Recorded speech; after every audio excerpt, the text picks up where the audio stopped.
working harder on yourself than you do your job.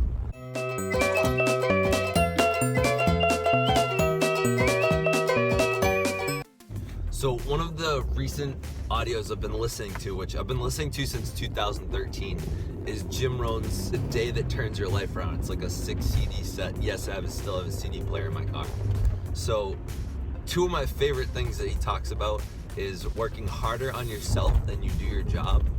And it's not the way that the wind blows, it's the way that your sail is set. So the first one, working harder on yourself than you do your job.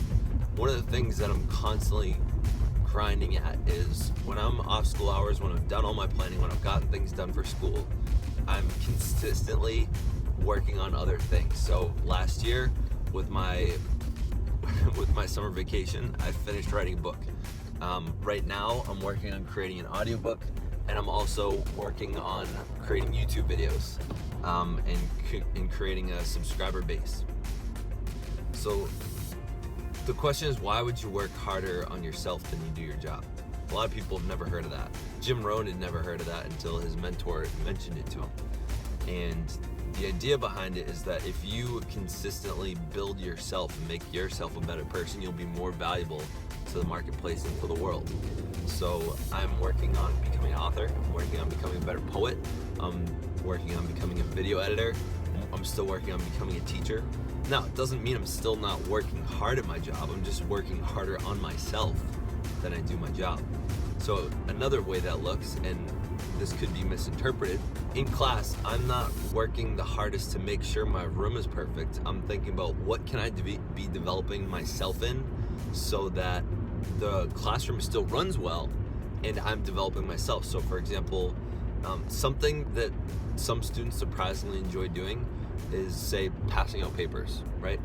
That's one little 10-15 second task that I could get done, not hard. And if I were working harder on myself than I did my job, then I would be looking for where I'm uncomfortable, which is inviting and asking students help me out with doing things. So for example, something I hate doing is picking up after all the papers left on the ground. So something I'm also uncomfortable doing is asking students to help me pick up after their own mess. And so that's one thing I've been working on, is developing myself where I'm uncomfortable. So I'm working harder on myself, which is that uncomfortable, than my job, which is just getting the papers picked up, right? There's multiple ways to do the same thing.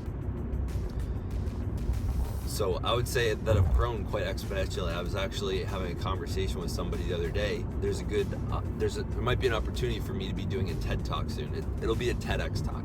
It might be an opportunity for me, which I'm really excited for. And I don't think that had I been working on myself, I don't think that opportunity would have came up.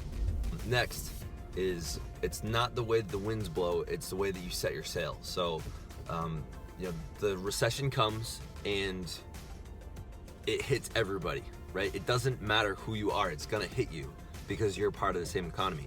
Question is, what are you gonna do with that? Are you gonna use that recession as an excuse, or are you gonna use it as a reason to be even better at what you do and be more successful?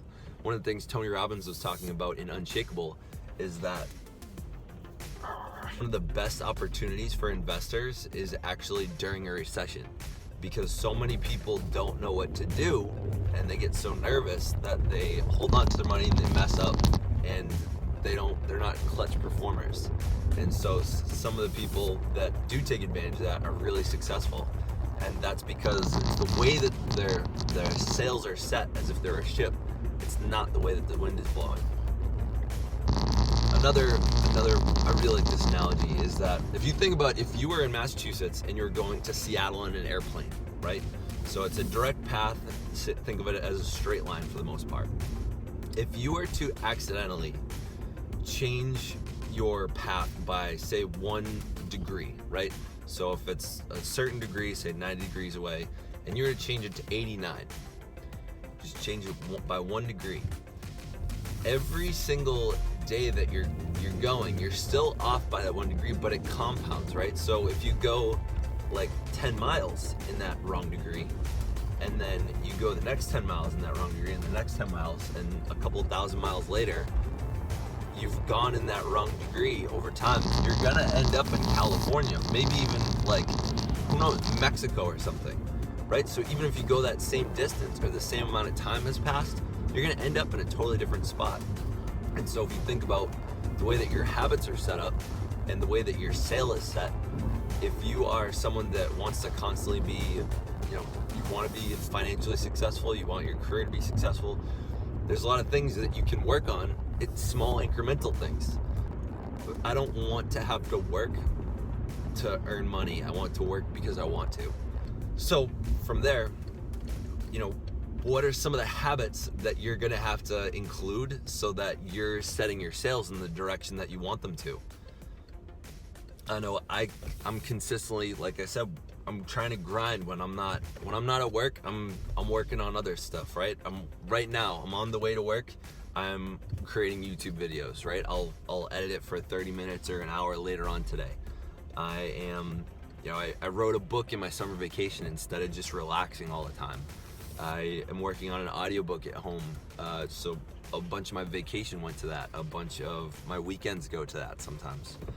And I'm consistently working on those things. That's the direction my sales are set. There's a lot of people in the same position as me that use their time differently. Their sales are set in a different way. If my last video was saying stop lying to yourself. If you're thinking about, I want to be in this place, but your actions don't show that, you're off by that little percent and you're gonna end up in a different direction. So it's not about the path that you're on, it's about the path that you're going on, right? That's it. Stay weird.